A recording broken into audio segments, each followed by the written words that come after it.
Hey guys, remember to like the video and hit subscribe. The whole set is turning against Trump over Ukraine. I'm surprised that he has this position on Ukraine. I wonder where this comes from. Send troops over to Ukraine. I'm not saying that either, right? But like, I don't see why you go on national television and you as the president of the United States just repeat things like he's polling at 4%. Like, nobody said that. Like, he never said that. Like, it's so stupid for him to do this. And the problem and like what a lot of Republicans are pissed about Trump's stance in Russia. Our staunch conservatives against Trump on Ukraine as well. Oh, his position on Ukraine has just been so it's not unbelievable. I keep saying that. I need to play video games. I hate this. He's doing exactly what he did. I don't think people realized exactly what happened with Afghanistan. Nobody actually knows. Donald Trump went to Doha with the negotiators of the Taliban, and they made a deal. Part of it was secret for negotiating total U.S. withdrawal from Afghanistan. And part of this deal was like we released thousands of 5,000 Taliban prisoners. And the worst part was the Afghanistan government had absolutely no idea what this deal even was. Part of the reason why Afghanistan collapsed even faster than we thought it would when we were in the process of pulling out is because the Taliban would show up to areas and basically say, hey, this land has already been signed over to us. I don't even know why you retards are defending it. You need to get the fuck out. And they'd be like, oh shit, I didn't even know. It was just like, it was fucked. This negotiated deal, quote unquote negotiation, this was just a complete and total and utter surrender of Afghanistan. Now, whether you think it was good or bad for us to surrender it is one thing, but that's all this was. And what we're seeing play out right now with Ukraine and Russia is the exact same thing. Trump flies to, I'm assuming they're in Riyadh, right? Because Saudi Arabia is overseeing the talks. Trump and Putin are in Riyadh. Riyadh. Zelensky is not invited. And what's the negotiation going to happen? What is Russia going to be giving up here? Like, who the knows? Like, so it's just like a total surrender. Except now Trump isn't even surrendering a U.S. position. He's surrendering on behalf of another country. What the does Elon mean when he says Zelensky killed an American journalist? That one guy that we hate, that we used to debate, who said I would kill myself in 10 years. I don't know how many years I have left. Coach Red Pill. He was a journalist in Ukraine. Journalist. I'm giving the biggest air quotes ever. When he went to Ukraine, I'm so triggered. I'm so sorry. Hold on. Because somebody brought up the Abraham Accords in YouTube chat as well. You don't get credit for negotiating when you cut out the most difficult party to negotiate with. Like, who did I argue with last on stream that was saying the Abraham Accords? Well, actually, they were pretty good. You got to give them some credit for that. This was an actual debate I had. Who was it recently? It's not impressive that you managed to negotiate some kind of Middle Eastern peace deal with Israel and Saudi Arabia and Morocco when these guys all have a super common enemy, which is Iran, and you cut the Palestinians out of the negotiated deal. Like, the Palestinian is the biggest issue right now when it comes to negotiating peace. What's like a fancy thing I could say? South of Iraq and Syria, whatever the like. It's not very impressive. That was the hard part, was figuring out the Palestinian issue. Kicking that can down the road that's not really that impressive of a deal. Same thing with the Doha Accord. Is it accord or agreement or? I Googled agreement. But these talks, this is not impressive. Good job. You surrendered to the Taliban. That's not an impressive negotiation. Oh, I think I might have spoken to, it was Coleman about that. I don't know if that full video is posted yet. And then same thing with what's going on right now with Russia and Ukraine. It's not going to be that impressive to negotiate peace if we just say, okay, well, we're going to make Ukraine do a full surrender, and then boom, we negotiate. Like, where are these great negotiation skills?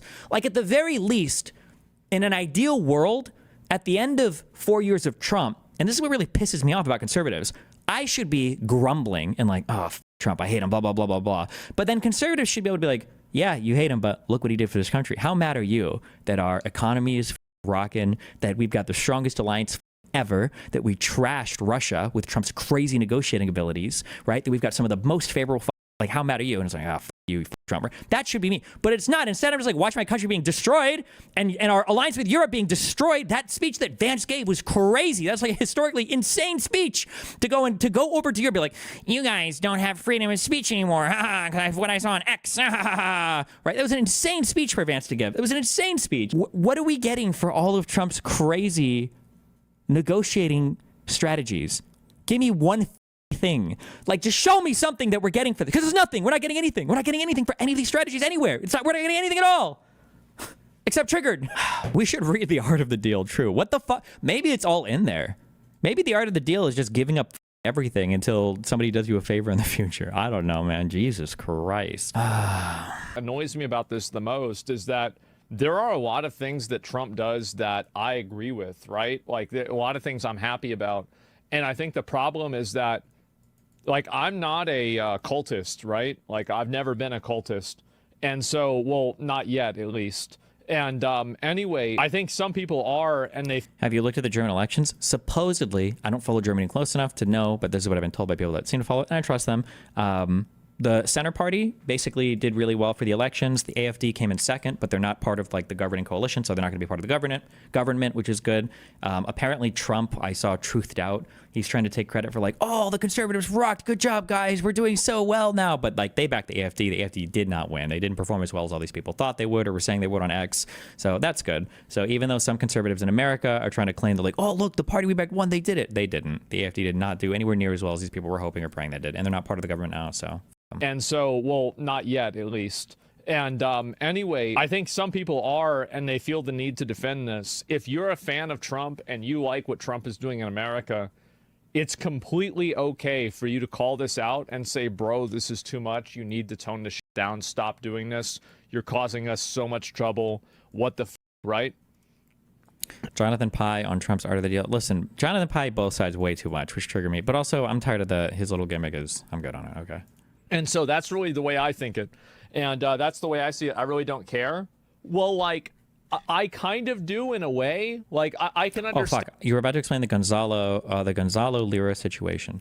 Coach Red Pill, so he moved to Ukraine, of all places, like 10 years ago or something, because that's where you could fuck the most 18-year-old whatever crazy women and sex cult shit. Basically everything people accuse me of doing, he was actually doing in Ukraine. So he moves over there. He has some place that he moves into. He does that. He wants to do that for his life. And then Russia invades, like proper, in 2022. So then when Russia invades, supposedly, allegedly, now I don't know this 100%, I don't know if this has been proven, but allegedly, he's informing on what's going on in the city of the Ukrainian troops to Russian military on Telegram. So supposedly, allegedly, he is informing on the Ukrainians to Russian advancing troops. Now, I think that the Russian troops get pushed back from wherever he was living, and then he got arrested by the FSB, I think is the special forces, the Ukrainian or internal police or something. And then I think he died of some sickness or whatever in Ukrainian custody. But people are saying that the Ukrainian police killed him, which would be insane, given that that's an American citizen, unless he renounced his citizenship. That would be crazy for Ukraine to just kill him. But was it for pneumonia? That was after he got deported and then came back. Oh yeah, I think that happened. And then I think, didn't he tweet out or telegram out that he's like, I'm going to try to flee now going into Romania? And he tried to like, I don't know, bro. Dumb. Yeah, did he live stream going to the border? Do you think it's impossible that he was killed? No, I don't think it's impossible. And I think there should be an investigation. Personally, I think U.S. citizens dying in other countries is always a bad thing. And unless something has come out that's different, Ukrainians have already been shown to be a little bit sneaky, because I'm pretty sure in the beginning of the war, I think it's accepted that the Nord Stream 2 attack, that was done, I believe, by parts of the Ukraine military, although supposedly Zelensky wasn't informed of that. I don't know how true that part is or not, but I'm pretty sure that's where we stand on that right now. So I thought we did it. There was some Substack written by I wish I could remember the name. It's some retard. There are so many journalists that get popular writing one good story and then they just produce dog shit for the rest of their life. But I don't know if it's been proven. Yeah, I don't know if we'll ever prove it, but I thought that's where we were at right now in terms of what we expected or what we thought that it was.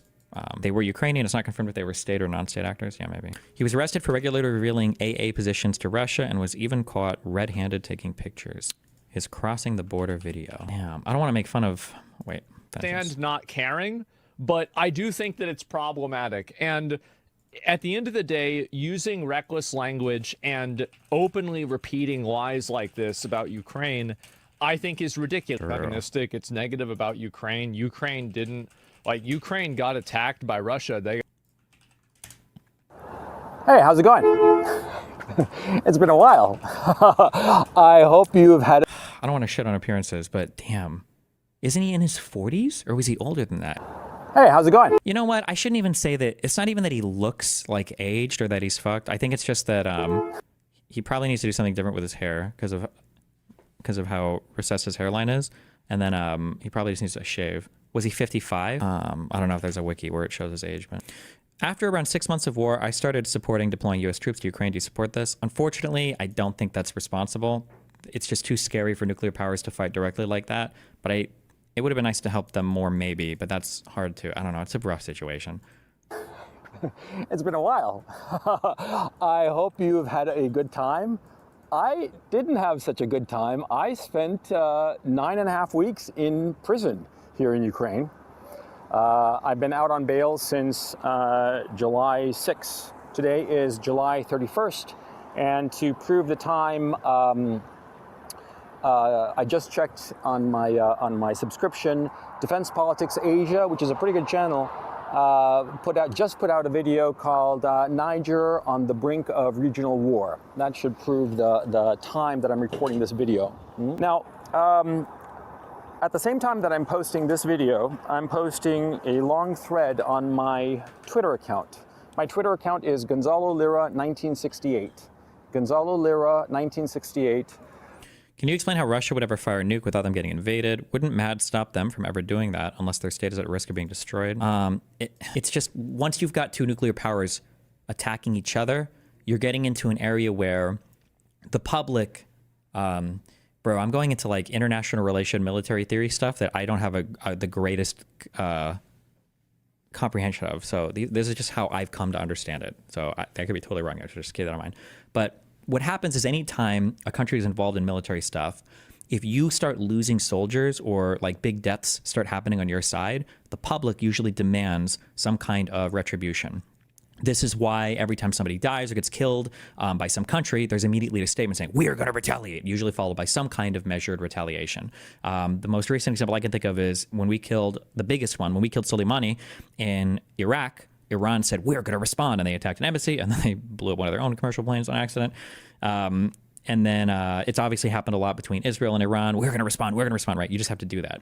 The scary thing is that if Russia and the United States, somebody does an explosion and a whole bunch of troops die, well, now the U.S. has to respond.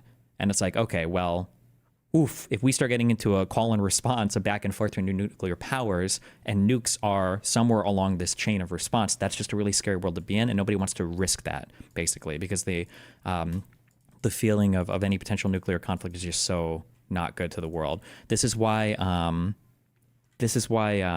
Pakistan and India and China supposedly, I think, assuming I'm not spreading a meme, but I think we've looked at videos of this, but it's why when they fight each other, I think they have like areas where they don't even use guns. They just use like spears and pole arms and fuck, what am I thinking? We've watched videos of this, right? This is a real thing. I keep asking. It's China and India. Doesn't Pakistan and India do it as well? Is it just China and India? This is a real thing, okay? I'm not making this up. We always look this up every time, but I think this is a real thing. But they like agree not to use guns here. I think so that things don't escalate or some dumb shit. It's only on that border dispute area. It's not for any serious conflict.